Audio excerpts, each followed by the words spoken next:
My girlfriend said, "It's over, my new man is taking me to Paris." I replied, "Enjoy your flight." She didn't know her new man was my newest intern. I waited until they boarded, texted my intern, "You're fired," canceled his corporate card, and left them both stranded in Paris. My girlfriend of 2 years, Madison, broke up with me last week. She did it at our favorite restaurant, which was a bold choice. It meant I had to sit there, across the table from her, and maintain a neutral expression while she systematically dismantled our life together, all while the waiter kept trying to top up my water glass. She gave me the usual speech. She said she felt like we were on different paths, that she needed more passion and ambition in her life. Then she delivered the finishing blow, the part she was clearly most excited to tell me. She had met someone else, a dynamic, incredible man who was really going places. "He's taking me to Paris for a week, Alex," she said, her eyes glittering with a cruel kind of triumph. "First class. We leave on Friday." She was trying to hurt me. She wanted me to picture her being whisked away on a romantic European vacation by her new superior man. She wanted me to feel small, inadequate, and left behind. I didn't feel any of those things. I felt a strange sense of calm descend over me, the kind I get when I'm about to close a major deal. Because as she was describing her new man, I realized I knew exactly who he was. His name is Leo, and he's my newest intern. Let me provide some context because this is important. I am a vice president at a large multinational technology firm. About 3 months ago, our company took on a cohort of elite MBA interns from top-tier business schools. Leo was the star of the group, brilliant, charismatic, and pathologically ambitious. He was assigned directly to my team. I saw his potential, but I also saw his arrogance. He was a gambler, a risk-taker who believed he was too smart to fail. Because of the high-level projects my division handles, I was authorized to grant Leo a corporate American Express card. This is not standard practice for interns, but he was on a fast track. The card was intended for approved expenses related to an upcoming project that involved potential international travel and client meetings in Europe. It had a generous limit, and as his direct manager and the authorizing VP, I had full oversight of his account. I was giving him a lot of rope, a test to see if he could handle the responsibility. So when Madison, whose own salary is modest, started talking about first-class tickets to Paris, a switch flipped in my head. I knew Leo didn't have the personal funds for that kind of trip. There was only one way he could be paying for it. He was using the rope I gave him to hang himself. I continued to play my part. I listened patiently to Madison. I feigned a mild, heartbroken surprise. I even asked in a quiet voice, "When does your flight leave on Friday?" She told me the airline and the flight number, eager to twist the knife. 7 p.m. direct to Charles de Gaulle, she said with a smug smile. Later that evening, while she was at our apartment packing her things to move out, I was in my home office. I logged into my company's corporate expense portal. And there it was, in black and white, a real-time feed of Leo's spectacular stupidity. Charge 1. 2 first-class round-trip tickets on Air France. Cost $14,500. Charge 2. 1 week prepaid at a 5-star hotel on the Champs-Élysées. Cost $8,200. Charge 3. A cash advance taken out at an airport ATM. Cost $1,000. He was using the company card like it was his personal trust fund. It was brazen, reckless, and career-endingly foolish. He was betting everything on the idea that he could either hide these expenses or that I wouldn't notice. He was making a very, very bad bet. When Madison was finally packed and ready to leave my apartment for good, she stood at the door with her suitcases. She gave me one last, pitying look.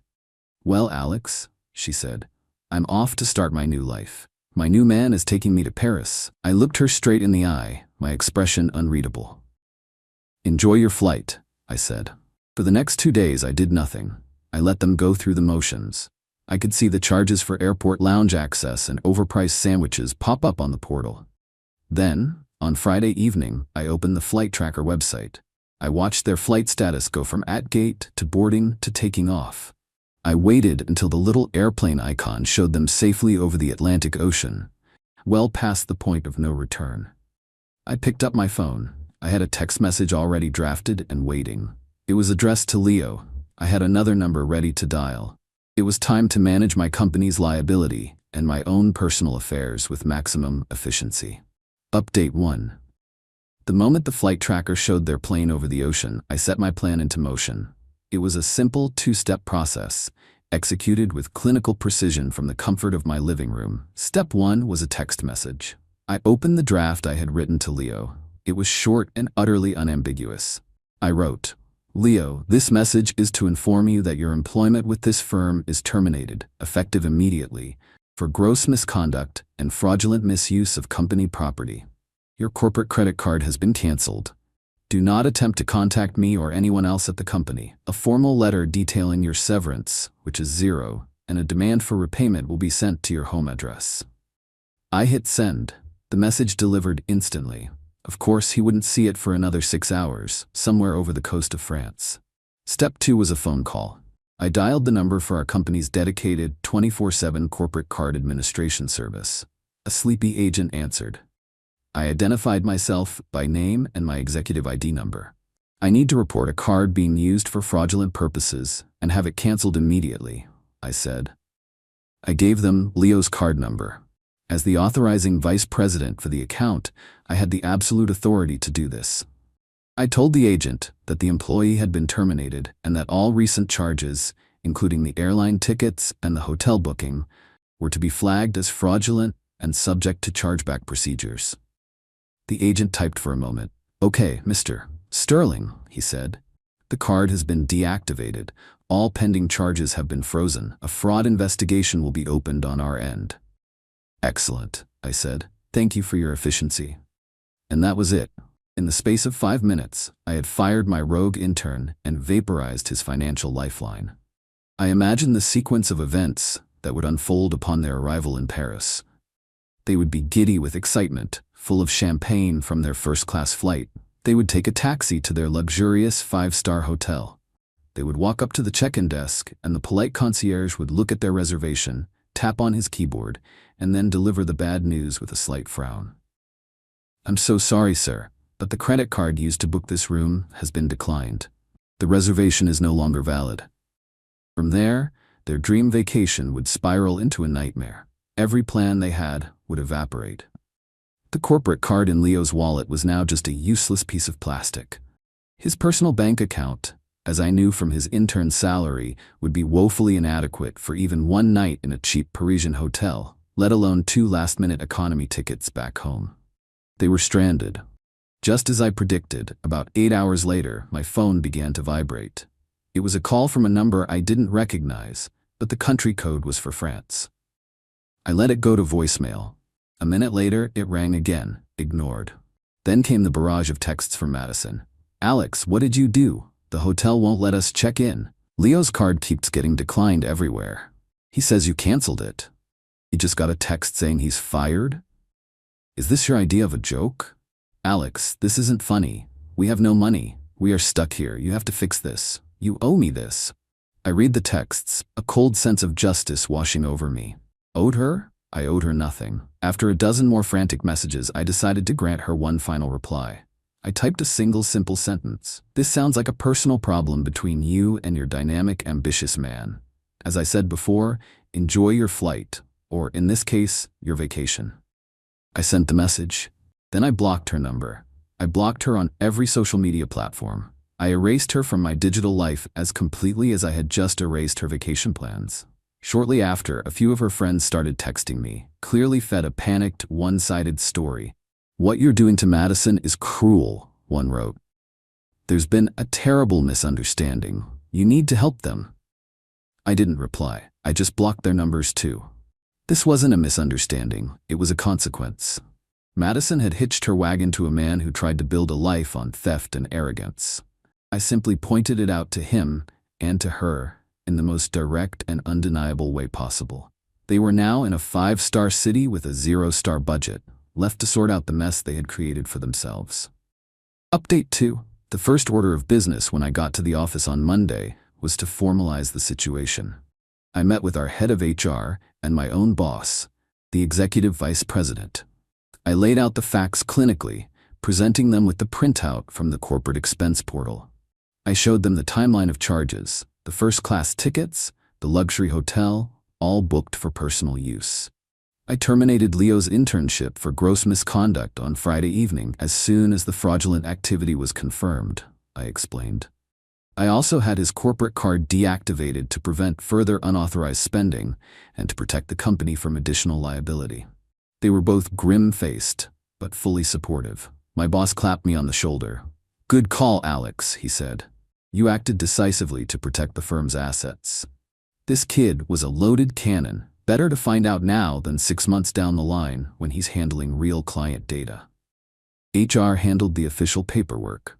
Leo was formally blacklisted from any future employment with our company or any of its subsidiaries. My swift action was noted in my file not as a personal vendetta, but as a demonstration of strong executive oversight. Professionally, I had come out of this looking even better. Of course, I was intensely curious about how Madison and Leo managed to escape their Parisian prison. The answer came about a week later, via a colleague who had a friend who was friends with one of Madison's friends. The grapevine is a powerful tool. The story was one of pure, unadulterated humiliation. After failing to get a hold of me, Madison was forced to make a series of tearful, groveling phone calls to her parents. She had to confess that her glamorous Parisian getaway with her new man had imploded because he had apparently been funding it with a stolen credit card. Her parents, after what was surely an epic lecture, reluctantly agreed to wire her money. Not enough for a luxurious week, but just enough for 2 last-minute, one-way tickets home in the worst seats on the plane, likely with a 3-hour layover in Iceland. I imagine that flight home was a quiet and deeply uncomfortable one. Upon her return, Madison, now broke and thoroughly humiliated, launched a desperate retaliation campaign. Since she couldn't attack me professionally, she attacked me personally. She started spreading vicious rumors to anyone who would listen. She claimed I was a jealous, controlling monster. She said I had been emotionally abusive for years, and that I had engineered Leo's firing out of pure spite because I couldn't handle her leaving me for a better man. She also tried a financial attack. She sent me a long, legally worded email, clearly written by someone else, demanding I return all the gifts she had given me over our 2 years together. She also claimed she was entitled to a portion of my assets because of her emotional labor and her contributions to our shared life. The list of her supposed property included expensive furniture, art, and electronics that I had bought long before she moved into my apartment. This was amateur hour. I didn't even respond to her email. I simply forwarded it to my personal attorney. My lawyer drafted a short, sharp, and brutal cease and desist letter. It stated, in no uncertain terms, that I owed her nothing. It pointed out that her claims to my property were baseless and fraudulent. It included copies of receipts for the major items she had listed, proving my sole ownership. The letter concluded with a very clear warning. It referenced the fact that she was knowingly complicit in Leo's attempt to defraud my company by participating in the trip. It noted that while my company was pursuing Leo, they had, as of now, chosen not to pursue her. The letter strongly advised her that any further contact, harassment, or defamatory statements against me could result in me recommending to my company's legal team that they reevaluate her status as a witness and consider her a co-conspirator. It was a checkmate. Threatening her would accomplish nothing. But threatening her with the full legal weight of a multi-billion-dollar corporation? That was a threat she had to take seriously. The rumors stopped. The emails stopped. There was only silence. Final update. It has been 4 months since the Paris incident. The waves have settled, and the final consequences of Madison and Leo's little adventure have come fully into focus. Their story did not have a happy ending. First, Leo. His professional life is not just stalled, it's a smoldering crater. My company's legal department, as promised, sent him a formal demand letter for the repayment of every single dollar he fraudulently charged to the corporate card. The total came to just over $24,000. They gave him 30 days to arrange a payment plan before they would escalate to a civil suit. Furthermore, my company's HR department, as is standard practice in cases of ethical violations, sent a formal letter to the dean of his business school. The letter detailed the circumstances of his termination, including the misuse of funds and the breach of contract. An MBA from a top school is built on a foundation of networking and reputation. That foundation is now poisoned. He has been blacklisted in our industry. No reputable firm will hire someone with a record of being fired for cause over financial misconduct. His brilliant career was over before it even began. Now for Madison. Her life since returning from her 2-day week in Paris has been a slow, painful collapse. The relationship with Leo, which was built entirely on his flashy promises and my company's money, evaporated the moment they landed back home. He was now unemployed, disgraced, and facing a massive debt. He was no longer the dynamic alpha she had left me for. He was a liability. They broke up within a week. Madison found herself in a terrible position. She was broke, having spent her savings on the humiliating flight home. She had been publicly dumped by the man she had publicly left me for. And she was effectively homeless, as her name was never on my lease. The last I heard from that same reliable grapevine, she was forced to move back in with her parents. She is in her late 20s, living in her childhood bedroom, her grand Parisian dream having turned into a nightmare of suburban failure. I received one final email from her about a month ago, sent from a new address. It was a pathetic, rambling message. It alternated between blaming me for ruining her life and vaguely apologizing for how things ended. It was the classic, self-pitying monologue of a person who still refuses to take responsibility for her own choices. I read it, felt absolutely nothing, and then deleted it and blocked the address. As for me, life is good. My position at the company is stronger than ever. I am respected for being a leader who is both decisive and protective of the company's interests. My apartment is peaceful. I've been focusing on my work, hitting the gym, and reconnecting with friends who I had neglected while I was with Madison. I don't consider what I did to be revenge, not in the emotional sense. I saw it as a risk management problem. I had an employee who was a liability and a partner who was complicit in his recklessness. I took the most efficient and logical steps to neutralize the threat to my company and to my own life. The fact that their personal lives imploded as a result was simply a predictable consequence of their own terrible decisions. They gambled, using my company's money and my trust as their stake. And they lost, spectacularly.